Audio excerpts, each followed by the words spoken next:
எல்லோருக்கும் வணக்கம். ரொம்ப சந்தோஷமான நாள். ராம் சார் சொன்னது மாதிரி ஒரு கனவு நிஜமான நாள் மாதிரி தான். ஏன்னா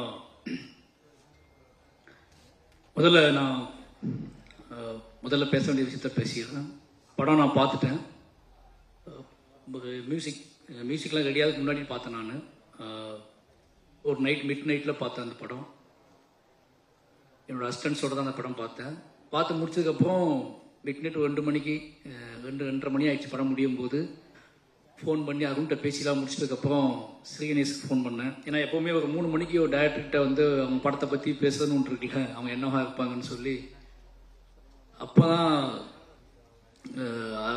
ஸ்ரீகணேஷ் வந்து தூங்கி எழுந்த மாதிரியே பேசினாப்புல. அவன் எப்போவுமே அப்படி தான் பேசுவான்னு நமக்கு தெரியும்ல. அண்ணா சொல்லுங்கண்ணா அப்படின்னு ஆரம்பிச்சாப்புல. அப்படி கேட்குற ஒரு குரல்கிட்ட இந்த படத்தில் நம்ம ஏதாவது நம்ம என்ன நினச்சிட்டு இருக்கோம்னா, மனசுக்குள்ளே படம் நம்மளுக்கு முன்னாடியே காட்டுறாங்க அப்படின்னா அதோட குறைகளை சொல்கிறதுக்கு மட்டும்தான் நம்ம வந்து அதோட குறைகளை சொல்கிறதுக்கு மட்டும்தான் நம்மளை காட்டுறாங்கன்னு நினச்சிக்கிறோம் மனசுக்குள்ளே. நானும் அப்படி தான் நினச்சிக்கிட்டேன் போலக்கு அப்படின்னு சொல்லிட்டு ஏதோ பேச தோணுன அடுத்த செகண்டே நமக்கு தோணிடுச்சு, இந்த வண்ணதாசன் கவிதை கிட்ட நம்ம என்ன சொல்கிறது. ஏன்னா ஸ்ரீகணேஷை பார்த்தா எனக்கு எப்போவுமே வண்ணதாசன் கவிதை மாதிரி தான் தோணும். அவரோட கவிதைகளுக்கு ஒரு உருவம் இருந்தால் அதுதான் ஸ்ரீகணேஷ். அந்த கவிதைகள் எப்படி பேச ஆரம்பிக்குமோ அப்படி தான் அவர் பேசுவார். நான் இப்போ ஒன்றுமே சொல்ல. நிச்சயமாக இந்த படம் வந்து உங்களோட கேரியரோட உங்களோட என்ன சொல்கிறது, நீங்கள் யாருன்னு தேடக்கூடிய இன்னும் புதுசாக வரவங்களுக்கு நீங்கள் ஸ்ரீகணேஷ் யாருன்னு சொல்லக்கூடிய ஒரு படமாக இருக்கும். ரொம்ப சந்தோஷமாக இருந்துச்சு. ஏன் அப்படின்னா ஒரு படத்தை வந்து நம்ம எடுக்குது என்னென்னா, அது பார்க்கறவங்க எல்லாத்துக்கும் பிடிக்குமா, எப்படிலாம் கொண்டாடுவாங்களா, அது பரபரப்பாக போகுது அப்படிலாம் இல்லாமல் பிடிச்சி மனசுக்கு பிடிச்ச ஒரு வேலையை செஞ்சுட்டு அதோட ரிசல்ட்டுக்காக வெயிட் பண்ணுறது இருக்குல்ல, பிடிச்ச மாதிரி செஞ்சுட்டு அதை கொண்டு போய் ப்ரெசென்ட் பண்ணுறது இருக்குல்ல, அது ஒரு பெரிய ஒர்க்கு. அந்த ஒர்க்கை பண்ணிவிட்டு ஒரு டைரக்டர் உட்காந்துக்கும் போது அது ஒரு தனி கெத்து இருக்குது. அந்த கெத்தோட ஸ்ரீகணேஷ் இருக்காரு. அந்த கெத்துக்காகவே இந்த படம் வந்து நிச்சயமாக உங்களுக்கு ஒரு பேர் வாங்கி கொடுக்கும். அப்புறம் வந்து சித்தார்த் சார் சொல்லி ஆகணும். ஏன்னா நான் ஃபஸ்ட்டு ஒரு ஹீரோட வீட்டுக்குள்ளே போனோம்னா சித்தார்த் சார் வீடு தான். ஏன்னு கேட்குறது ஆச்சரியமாக இருக்கும். கட்டுரை தமிழ் முடிஞ்ச உடனே எங்களை கூப்பிட்டு சார் சொன்னார்ல, எங்களை கூப்பிட்டு பேசின ஒரே ஹீரோ அப்படின்னு சொன்னார்ல, நானும் சார் தான் அவர் வீட்டுக்கு போவோம். அப்போ சித்தார்த் சார் ஒரு படம் பண்ணுற மாதிரி இருந்துச்சு. அதுக்காக நாங்கள் காடு மலைன்னு ஏறி அலைஞ்சோம். கிட்டத்தட்ட வருஷ கணக்காக அலைஞ்சோம். அந்த படம் இன்னும் நடக்காமல் இருக்கிறது ஒரு பெரிய ஆச்சரியம் தான் எனக்கு. ஏன்னா அது படத்துக்கு 10 பாட்டு மியூசிக் போட்டே கொடுத்தாரு. அந்த 10 மியூசிக் பாட்டில் ஆல்பத்தையும் கேட்டுக்கிட்டே நாங்கள் ஊட்டி கொடைக்கானல்னு ஒவ்வொரு மலையை ஏறி அலைஞ்சிட்டே இருப்போம். அவ்வளோ பாடி வச்சிருப்பாரு. அந்த பாட்டெல்லாம் கேட்டு போகும்போது எப்போ, ஏன்னா நம்ம வந்து பொம்மரிலாம் பார்த்ததுக்கப்புறம் நான் வந்து பாய்ஸு பொம்மரிலாம் பார்த்துட்டு சித்தார்த்தை பற்றி அவங்க பற்றி எனக்கு மைண்ட் இருந்துச்சு. பட் ராம் சார் மீட் பண்ண போகும்போது தான் சினிமாவோட சென்ஸ் என்ன, ஒரு ஆர்ட் ஃபார்முக்குள்ள எல்லா தளத்திலையும் யோசிக்கக்கூடிய இயங்கக்கூடிய ஒரு ஆளாக இருக்காரு அப்படிங்கிறது அப்போ தான் புரிஞ்சு. அந்த சாங்ஸ் கேட்கும்போது சார் ஒன்றுனா சொல்லுவார், பயங்கர டிஸ்டர்படாக வந்து பாட்டு பண்ணியிருப்பாரு போல இருக்கா. ஏதாவது பாட்டு ஒவ்வொரு பாட்டோட எமோஷனலையும் சார் போட்டு கேட்டே இருப்பாங்க. அந்த பாட்டெல்லாம் எனக்கு நல்லா ஞாபகம் இருக்கு சார். நான் ஒரு ரிலீஸே ஆகாத ஒரு ஆல்பத்தை ரொம்ப நாள் கேட்டிருக்கோம்னா உங்கள் ஆல்பம் நிறைய நாள் நான் கேட்டுகிட்டே இருந்திருக்கேன். அதுக்குள்ள நிறைய பாட்டுகள் உடைய சத்தம் கேட்கும், நிறைய அதாவது ஃபுல் எமோஷனலாக இருக்கும் அந்த சாங்ஸ் எல்லாமே. ஒரு ஹீரோக்குள்ள இவ்வளோ நாலேஜ், சினிமா பற்றி ஒரு நாலேஜ் இருக்குன்னு சொல்லி அவ்வளோ விஷயமா இருக்கும். அந்த ப்ராஜெக்ட் நடந்துச்சுன்னா நிஜமாவே அந்த ப்ராஜெக்டுக்காக நாங்கள் அவ்வளோ வேலை பார்த்தோம். அது நடக்காமல் போனதில் ஒரு பெரிய வருத்தம் எனக்கு இப்போ வரைக்குமே இருக்குது. அது நடந்திருந்தா ஊட்டியோட மூளை முடுக்கெல்லாம் நாங்கள் படம் பிடிச்சி காட்டியிருப்போம். ஏன்னா ஊட்டியோட கிட்டத்தட்ட மாசக்கணக்காக தங்கியிருந்து எல்லா மலை உச்சிகளுக்கும் நாங்கள் போய் அடைஞ்சோம். அதில் ஒரு சம்பவம் நடந்துச்சு, அதை சொல்லி ஆகணும். ஒரு பள்ளத்தாக்கை பார்க்கறதுக்காக நானும் ராம்சாரும் போயிருந்தோம். 2 பேர் மட்டும்தான் போயிருந்தோம். ரொம்ப தூரம் நடந்து போய் மலை உச்சிக்கு போயிட்டோம். உச்சிக்கு போய் ரொம்ப தூரம் அங்கேருந்து திருப்பி வரவே முடியாது, அவ்வளோ தூரத்துக்கு போயிட்டோம். சித்தார்த் சார் படத்துக்கு தான் போய் உட்காந்துருக்கும் போது அது பள்ளத்தாக்கு மூடி இருந்துச்சு பயங்கரமாக. அது எப்போ ஓப்பன் ஆகணும்னு தெரிலன்னு சொல்லிட்டு இருந்தோம். சார் நான் சொன்னால் நம்ப மாட்டேங்க, சாயங்காலம் வரைக்கும் உட்காந்துட்டு இருந்தோம் 2 பேர். ஓப்பன் ஆகணும்னு சொல்லி ஓப்பனே ஆகலை. அது நாங்கள் 2 பேர் உட்காந்து வேறு கதைகள்லாம் பேசிட்டு திரும்பி வந்துட்டோம். அது மாதிரி தான் அந்த ப்ராஜெக்டும் என்னைக்காவது ஒரு நாள் ஓப்பன் ஆகும். அதுக்கப்புறம் team Devani ma'am, Sathkumar sir, Devani ma'am sir என்னை உட்காந்து பேசிட்டு இருக்கும்போது ராம் சார் கேட்டார், டேய் தேவானி மேம் அடிக்கடி ராமண்ணான்னு சொல்லுவார்ல, அது என்ன படம்டா மறந்துருச்சுடா அப்படின்னாரு. நான் பஞ்சதந்திரம், ஏன்னா நிறைய மிட் நைட்டில் வந்து அவர் பார்க்குற டிவிடி பஞ்சதந்திரம் தான் மைக்கில். அதில் உங்கள் காமெடி ஆகும்போது நாங்கள்லாம் பயங்கரமாக சிரிப்போம் அவர் கலாய்ச்சி. நாங்கள் ஏன்னா இப்போ ஜெயம் ரவி சார் கேட்டார், உங்கள் சார் ரொம்ப சாஃப்ட் ஆகிட்டார் அப்படின்னு கேட்டார். அவர் எப்பவுமே நைட்டு அசிஸ்டன்ட் டைரக்டரோட டிஸ்கஷன் இல்லாத நேரங்களில் ரொம்ப சாஃப்டாக இருப்பார். அப்படி நிறைய நாள் பேசி ஞாபகம் வச்ச ஹீரோயினா நீங்கள் இருக்கீங்க. ஏன்னா நிறைய ஹீரோயின்ஸ் பேர் அவருக்கு தெரியவே தெரியாது, மறந்துடுவார். ஆனால் உங்கள் நேம் வந்து உங்களை பார்க்கும்போதெல்லாம் வந்து ராமண்ணான்னு கிண்டல் பண்ணி உங்களை ஞாபகம் வச்சுட்டே இருப்பார். இப்போ உங்களை பார்த்த உடனே அதை கேட்டார் என்கிட்ட.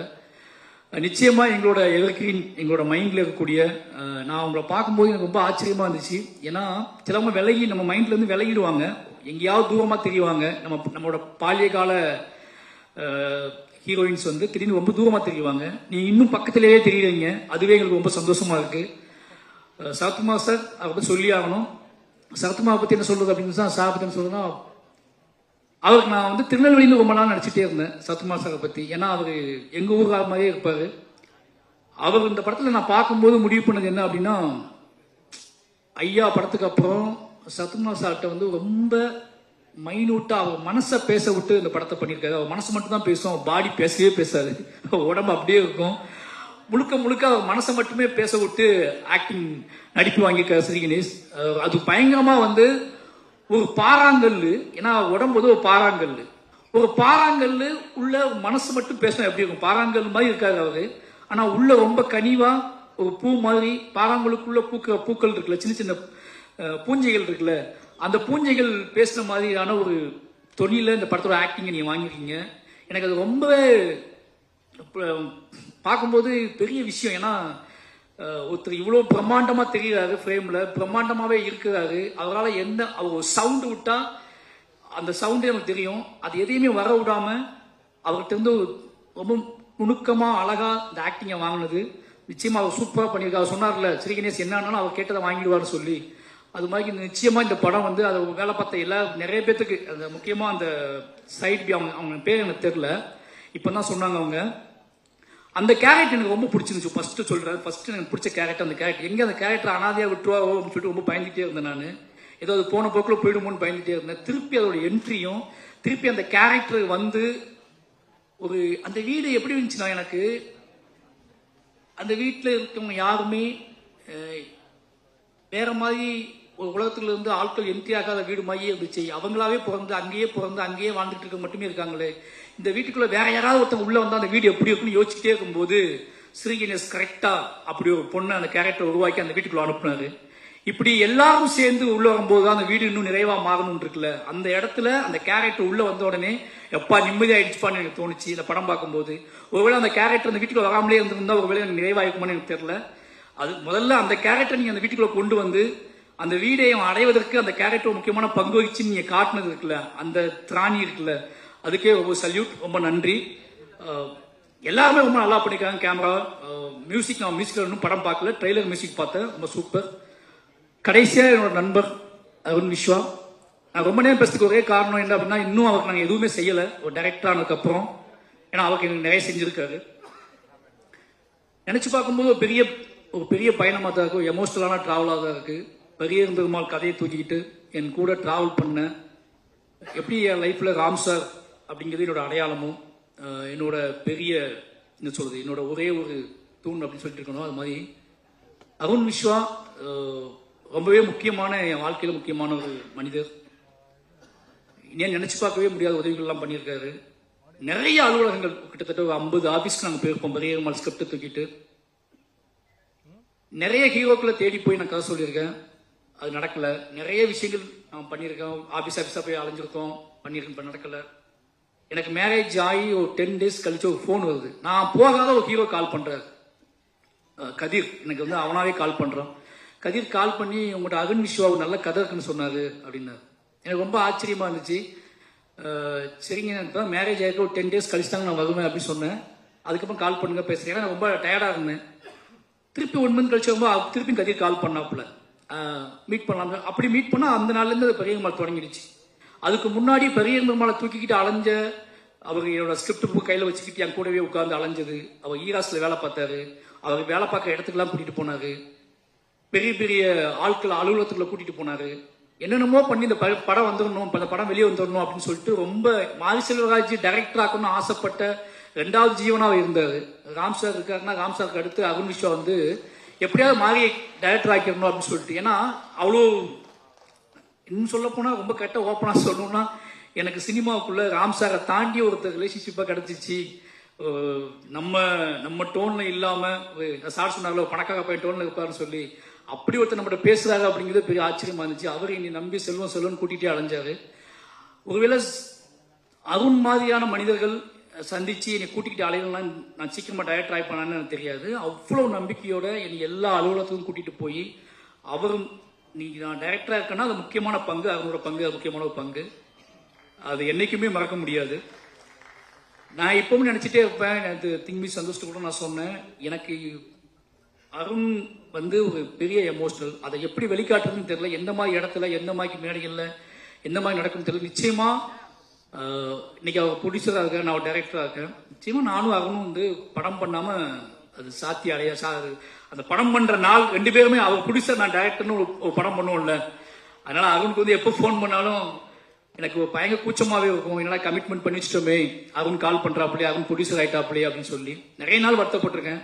நம்ம ஏட்டிக்கு கூட பதில் சொல்றோம், அருண் அவங்க கூட கமிட்மெண்ட் இருக்கு, இவங்க கூட கமிட்மெண்ட் இருக்குன்னு சொல்றோம். நிச்சயமா அருண் கூட ஒரு கமிட்மெண்ட் எப்பவுமே நிரந்தரமான ஒரு கமிட்மெண்ட் இருக்கு. எவ்வளவு சிக்கல்கள் இருந்தாலும் அருண் கூட படம் பண்ணிட்டு தான் சினிமா விட்டு போகணும் அப்படிங்கிறத ரொம்ப தெளிவா இருக்கேன். அருண் நிச்சயமா அதுல எந்த மாற்றுக்கருத்தும் கிடையாது. நீ எப்படியாவது ஒரு படம் கூட பண்ணியே ஆகணும். 2 பேரும் சேர்ந்து ராம் சார் நீங்க நானும் 3 பேரும் நின்று அந்த படம் ஒரு பெரிய வெற்றி அடைய படமா நிச்சயமா உங்க லைஃப்ல நீங்க சந்தோஷப்படுக்கு நம்ம நட்பை கொண்டாடக்கூடிய ஒரு அந்த நாள் இருக்குன்னு நினைக்கிறேன். எனக்கு என்ன சொல்லணும்னு தெரியல, ரொம்ப எமோஷனலா இருக்கு. ஏன்னா உங்க அம்மா அப்பா தெரியும், எனக்கு உங்க வீடு தெரியும். நிஜமாவே எங்களுக்கு கிடைக்கக்கூடிய மேடைகள் எல்லாமே நல்லா பார்த்தீங்கன்னா நாங்கள் போகிற மேடைகள் எல்லாமே ஏதோ வகையில் எமோஷனலான மேடையாக இருக்கும். நிறைய பேர் எனக்கு கேட்பாங்க, என் ஒய்ஃப்லாம் கேட்பாங்க, என்ன எது மாதிரி எமோஷனலாக பேசுகிறேன்னு. கீழே ஒன்னா விளையாண்டு தெருவில் சண்டை போட்டு நடக்குமா நடக்காது. இந்த கனவெல்லாம் நிஜமாக ஒரு பாட்டு ஓடிச்சுல, அந்த பாட்டு மாதிரி நிறைய கனவு கண்டு அங்கே நின்று இங்கே நின்று நிறைய ஆடியோ லான்ச்சை பார்த்து பேசி நமக்கு நடக்குமா ஆகணும் அப்படின்னா கனவோடு நெளிஞ்சு அலைஞ்ச ஆட்கள். நான் ஏறுற மேடை பாதி மேடை அப்படி கனவோடு நம்ம கூட இருந்து ரொம்ப வாழ்க்கையில் ஜெயிப்போமா தோப்பமான்னு யோசிச்சுக்கிட்டு இந்த மனுஷனே ஜெயிச்சிருக்காங்க இப்போ. அதனால எல்லா மேடைகளுமே ரொம்ப எமோஷனல் மேடை ஆயிடுது.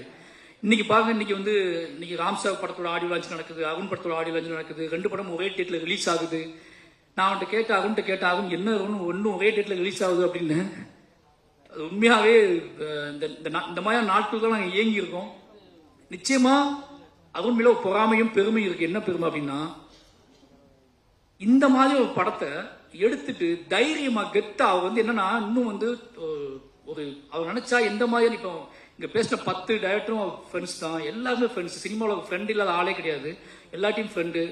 ஜெயிக்கணும் பணம் சம்பாதிக்கணும் மட்டுமே நோக்கமா வச்சு எப்படியாவது படங்கள் பண்ண முடியும். ஆனா குவாலிட்டி என்னோட படம் அருணோட படம் இது, அருண் சாந்தி டாக்கிஸோட படம் இது அப்படின்னு சொல்ற மாதிரி படங்களை பண்ணணும்னு சொல்லிட்டு அவ்வளவு ஆசைப்படக்கூடியது அருண் தான். அதோட பெரிய விஷயம். அப்ப இன்னொரு முக்கியமான விஷயம் என்ன அப்படின்னா, எல்லாருமே அருணை சொல்ற விஷயம் என்ன தெரியுமா, அவன் செலவு பண்றான், பயங்கரமா சினிமாவை நேசிப்பான், சினிமா பேஷன், சினிமாவுக்காக என்ன வேணா பண்ணுவான், சினிமாவுக்காக அது ஒண்ணு போதும். ஏன்னா ராம் சாரே சொல்லுவார், என்னடா அவன் இவ்வளவு பண்றான் சினிமாவுக்காக அப்படின்னு சொல்லி. அதுவும் நிச்சயமா உங்க மனசுக்கு சொல்றேன், உங்களோட இதுக்காகவே சொல்றேன், நிச்சயமா நீங்க ஜெயிச்சுட்டே இருக்கணும். இந்த திருப்பிகை படத்தை பத்தி சொல்லணும் அப்படின்னா, அன்னைக்கு நைட் என் ஒய்ஃப் என்னோட படம் பார்த்தாங்க. நான் எமோஷனல் ஆனதை விட என் ஒய்ஃப் அதிகமாக எமோஷனல் ஆனாங்க. ஏன்னா எனக்கு நான் பிறக்கும் போது ஓட்டு வீடு இருந்துச்சு, கிராமத்துல சொந்தமாக ஓட்டு வீடு இருந்துச்சு. கண்ணை முழிச்சு பார்க்கும்போது மேலே ஓடு தெரிஞ்சிச்சு. அந்த ஓடு என்னோடதான் இருந்துச்சு, அந்த நிலம் என்னோடதான் இருந்துச்சு. ஆனால் என் மனைவிக்கு அப்படி இல்லை. அவங்க ரொம்ப கண்ணீர் விட்டு அழுதாங்க. இந்த படத்தை நிச்சயமா நான் பேசுறதை விட அவங்க தான் பேசியிருக்கணும். ஏன்னா இந்த படத்தோட முழு எமோஷனலும் அவங்ககிட்ட தான் இருந்துச்சு. எனக்கு ரொம்ப ஆச்சரியமா இருந்துச்சு. 2 மணிக்கு அவங்க பயங்கரமா 3 மணிக்கு அவங்க பயங்கரமா அழுதாங்க. எனக்கு அவங்க அழும்போது தான் தெரிஞ்சு இந்த படம் எவ்வளவு பெரிய தாக்கத்தை ஏற்படுத்திருக்குன்னு சொல்லி. கிட்டத்தட்ட அவங்க பேசிக்கணும்னு ஆசைப்பட்டேன், தவிர்க்க முடியாத சொல்ல அவங்க வரல. ஏன்னா அவங்க இன்னைக்கு அவங்களுக்கு முத சொந்த வீடா போனது, நாங்க கல்யாணம் ஆகி போனது அவங்க சொந்த வீடு, அவங்க வாழ்ந்த சொந்த வீடு. அது வரைக்கும் அவங்க சொந்த வீட்டிலே இருந்தது கிடையாது. நாங்க காதலிச்சுட்டு இருக்கும்போது, நான் ஏன் ரொம்ப நேரம் பேச சொல்லிடுறேன் முதல்ல, நான் அருணுக்காக பேசுனதுக்காக பேசுறேன். நாங்க காதலிச்சுட்டு இருக்கும்போது அவங்க ஒரு 4-5 வீடு மாறிக்கிட்டே இருப்பாங்க. நான் தான் திங்ஸ் எல்லாம் தூக்கிட்டு போயிட்டே இருப்பேன். அவங்க ரொம்ப டிஸ்டர்படா இருக்கும். லவ் பண்ண பையன் வீட்டுக்கு வந்திருக்கான், அவனுக்கு நம்ம வேலை கொடுத்துட்டே இருக்குமே, இந்த வீட்டை காலி பண்ண சொல்லிட்டாங்க, நீ வரதுனால வீட்டை காலி பண்ண சொல்லிட்டாங்க, ஒரு பையன் வந்துகிட்டே இருக்கான், வீட்டை காலி பண்ண சொல்லிட்டாங்க அப்படின்னு சொல்லி திருப்பி நாங்க வீடு தேடி அடைவோம்.